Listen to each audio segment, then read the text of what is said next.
મિત્રો જેવું કે તમે જોઈ રહ્યા છો કે ભરતી માટેનું નોટિફિકેશન છે. જોઈએ તો આપણે આમાં ઇન્ડિયન ઓઇલ કોર્પોરેશન લિમિટેડ છે. ઇન્ડિયન ઓઇલ કોર્પોરેશનની ભરતી છે. કઈ રીતે શું છે બધું વિવિધ પોસ્ટ ઉપર છે. આમાં ITI ટ્રેડવાળા માટે છે, કોલેજ પાસ માટે છે અને 12 પાસ માટે પણ છે આમાં ભરતી. તો આપણે આમાં બધું વિગતવાર અંદર જોઈશું વિડીયોમાં કે કઈ રીતે શું છે બધું, શું ક્વોલિફિકેશન છે, એજ લિમિટ શું છે, પછી અન્ય જે લાભ મળતા હોય એ બધું. તો ખાસ વિડીયોના એન્ડ સુધી બન્યા રહો જેથી તમને કોઈ પણ જાતનું કન્ફ્યુઝન ના રહે. તો પહેલાં તો આપણે જોઈ લઈએ કે જેવું કે તમને અમે કીધું ત્યાં તમે જોઈ શકો છો પોસ્ટનું. ઠીક છે, તો પહેલાં આપણે પોસ્ટ જોઈએ છીએ. જો ગુજરાતમાં ગુજરાતમાં જગ્યા છે પહેલાં તો એ કહી દઈએ તમને. હવે પોસ્ટ આપણે જોઈએ તો જુઓ, પહેલાં તો જે લોકોએ BSc કરેલું છે એ લોકો ફોર્મ ભરી શકે છે.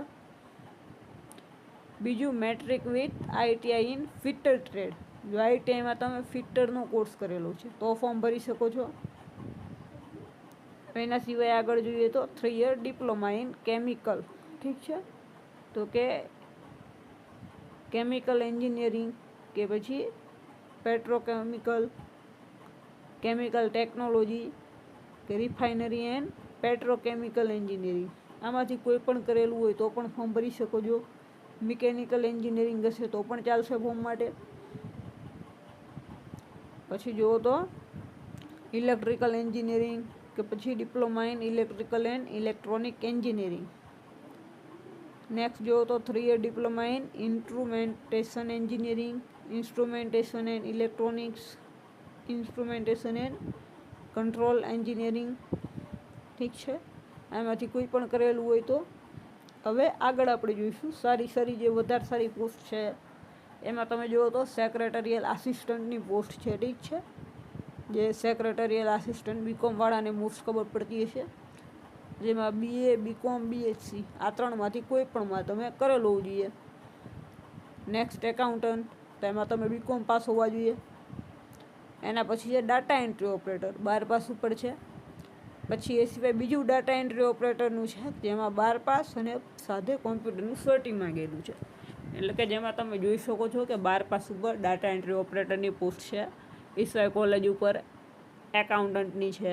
એ સિવાય સેક્રેટરીયલ આસિસ્ટન્ટની છે જેમાં BA, BCom, BSc કોઈ પણ ચાલશે આમાંથી. અને એ સિવાય આપણે જોયું અલગ અલગ ટેકનિકલ ટ્રેડની બધી હતી, એન્જિનિયરિંગની ને એની બધી હતી. ઠીક છે પોસ્ટ. તો આગળ આપણે જોઈશું હવે કઈ રીતે શું છે. તો આ જુઓ તો ક્વોલિફિકેશન ક્રાઇટેરિયા કે જે આપણે ઉપર જોયું એ જ તે. આમાં બીજું કંઈ નવું છે નહીં. હવે એજ લિમિટની આપણે વાત કરીએ તો એજ લિમિટમાં મિનિમમ 18 વર્ષ અને વધારેમાં વધારે જુઓ તો 24 વર્ષ. ઠીક છે, 18 થી 24 વર્ષ આપેલા છે. જો ઉંમરમાં છૂટછાટ હશે તો એ આપણે આગળ જોઈશું આની અંદર કઈ રીતે શું છે. ઠીક છે,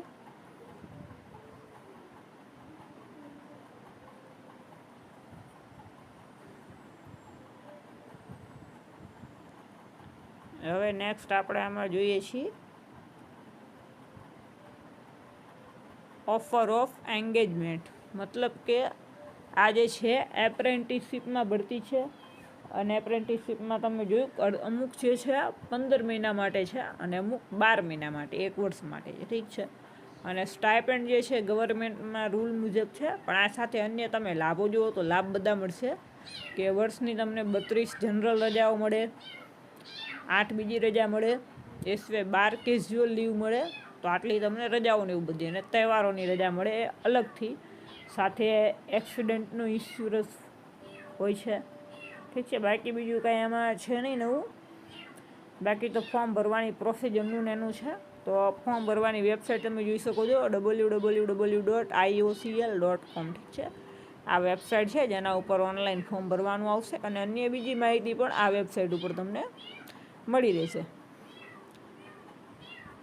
હવે આમાં તમે લાસ્ટ ડેટ જુઓ તો આપણે 2 જૂન 2025, એટલે કે આ 5મા મહિનામાં ફોર્મ ભરી દેવાનું મોસ્ટલી. કેમ કે એન ટાઈમે વેબસાઇટ ડાઉન હોય એટલે કે 31/5/2025 સુધીમાં ફોર્મ ભરી દેવું પડે.